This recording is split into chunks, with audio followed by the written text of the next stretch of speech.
Picture a roof after a long, wet winter. The shingles are dark, the gutters are full, and along the shaded side, a green carpet has started to creep upward, like velvet. Most people assume the only answer is hard scrubbing, harsh bleach, or an expensive visit from a cleaning crew. But for decades, homeowners, extension agents, and old roofing manuals kept pointing to something far less dramatic: a simple zinc-based treatment mixed with water. That sounds suspiciously easy. A cheap mineral salt dissolved into a liquid, sprayed on the roof, no bleach, no aggressive scrubbing, and the moss begins to die on its own. It sounds like one of those claims that falls apart the second you inspect it. And yet, the underlying idea is real. It has been recommended in roof care bulletins for generations, especially in damp regions where moss is not just cosmetic, but a slow moisture trap that shortens the life of a roof. The catch is that the title makes it sound magical. It isn't magic, and it isn't truly permanent by itself. If a roof stays wet, shaded, and covered in debris, moss will try to come back. But there is a reason zinc compounds kept reappearing in older maintenance advice. They work differently from bleach. They do not rely on blasting the roof clean in one afternoon. They create a condition moss does not tolerate, and then nature does the rest. That difference matters, because moss is not like dust you rinse away. It is a living colony that thrives where water lingers. On wood roofs, it helps hold moisture against the surface long enough for fungi and decay to become a problem. On asphalt roofs, it can wedge under shingle edges, lift them slightly, and give water more places to sneak in.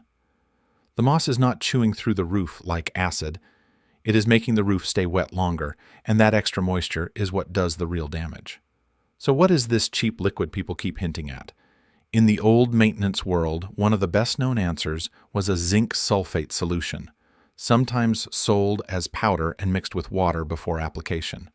Not bleach, not pressure washing, not a miracle potion, just a simple chemical approach built on the fact that small amounts of dissolved zinc are toxic to moss. That raises the obvious question. If this was known for so long, why does it feel like a secret? The honest answer is that it was never buried in some cinematic sense. It was sitting in extension bulletins, hardware shelves, and regional home maintenance advice, especially in rainy places. What got lost was context.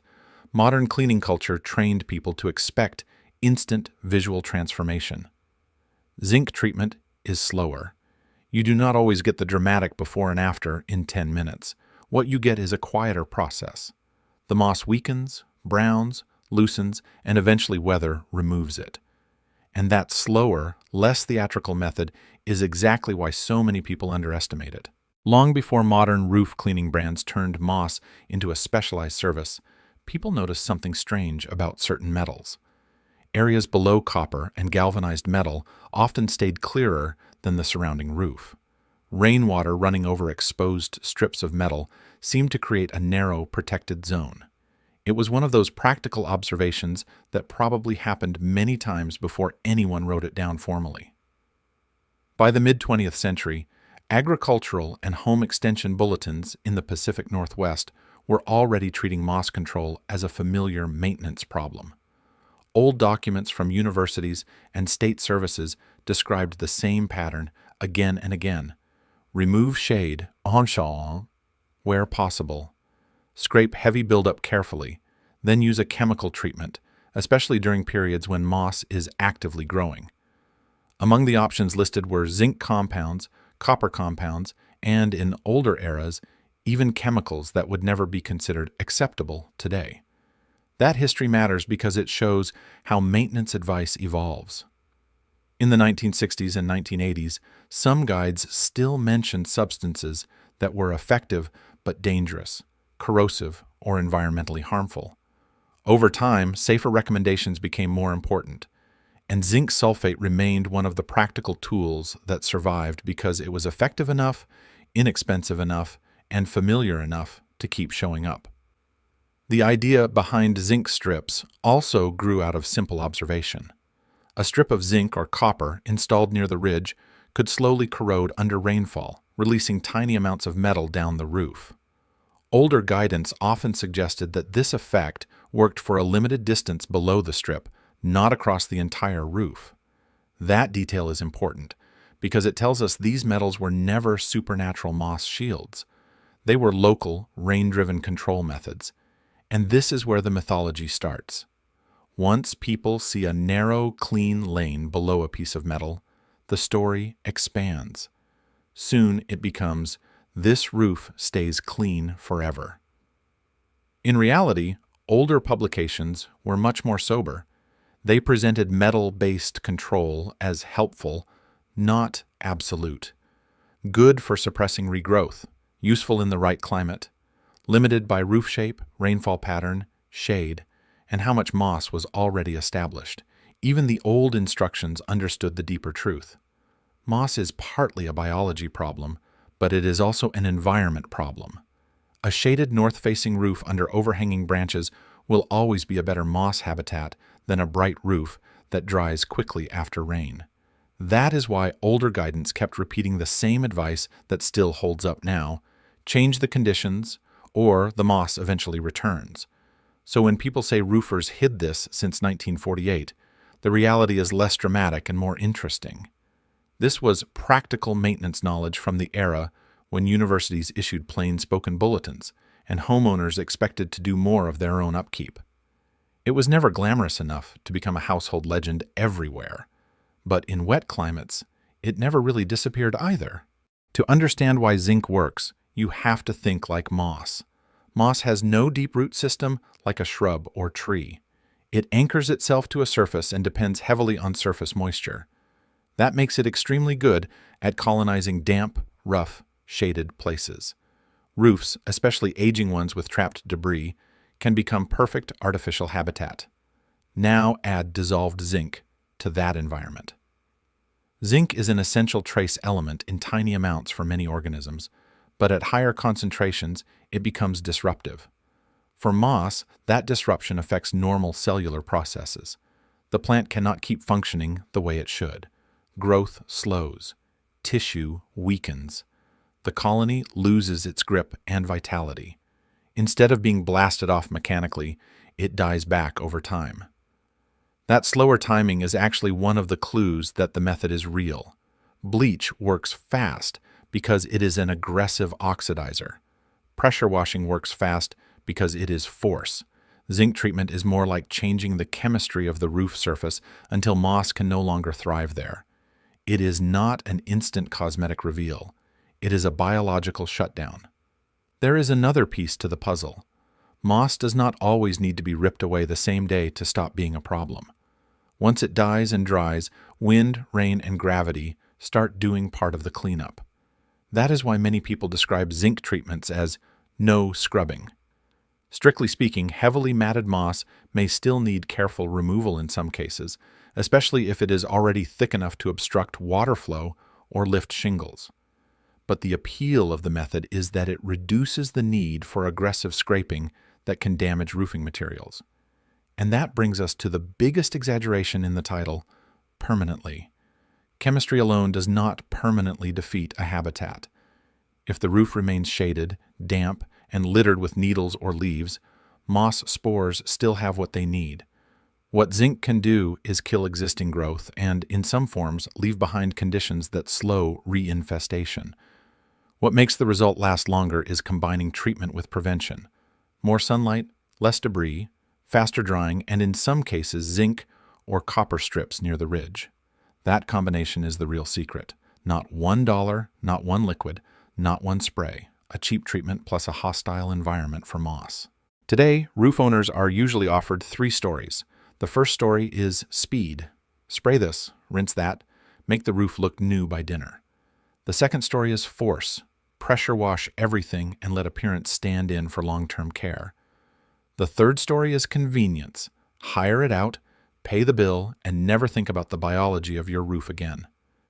The problem is that each of those stories leaves something out. Fast visual cleaning is not always the same as long-term control.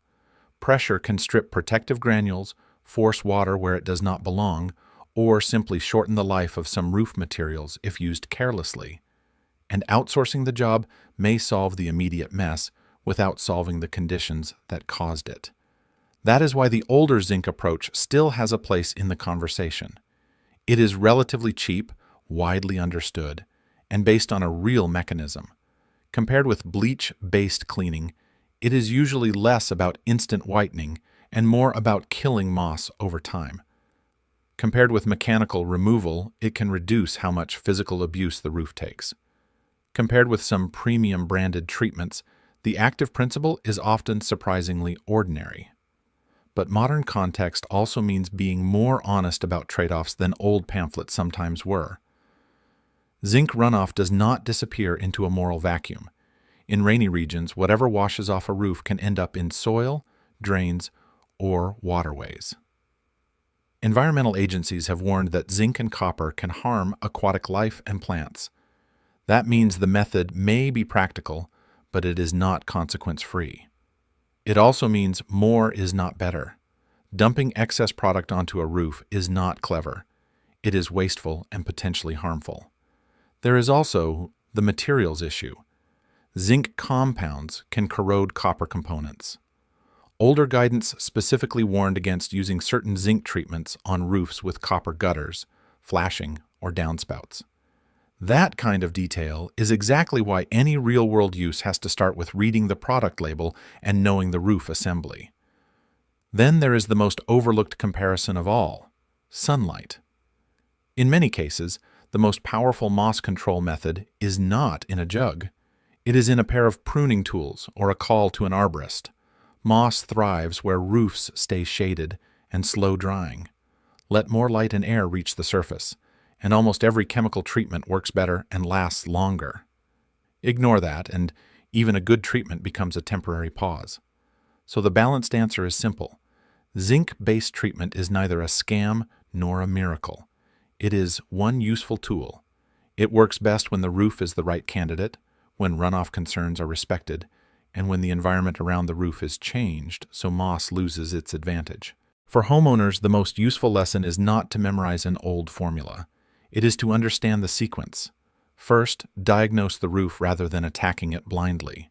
Is the moss light and newly established, or thick enough to trap debris and lift edges? Is the roof shaded by branches? Are there copper elements that make zinc-based treatment a bad idea? Is the roof steep enough that climbing onto it is simply not worth the risk? Second, separate killing moss from removing moss. Those are not always the same event. A treatment can kill the colony without immediately making the roof look perfect. That slower result may be safer for the shingles than aggressive scrubbing. Third, treat prevention as the main event. Keep the roof clear of debris, reduce shade where possible, make sure water drains freely.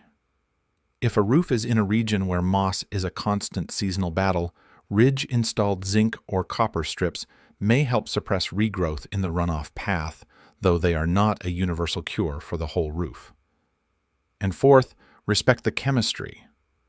Metal-based moss killers should be used exactly as labeled, with attention to surrounding plants, drains, pets, and roof materials.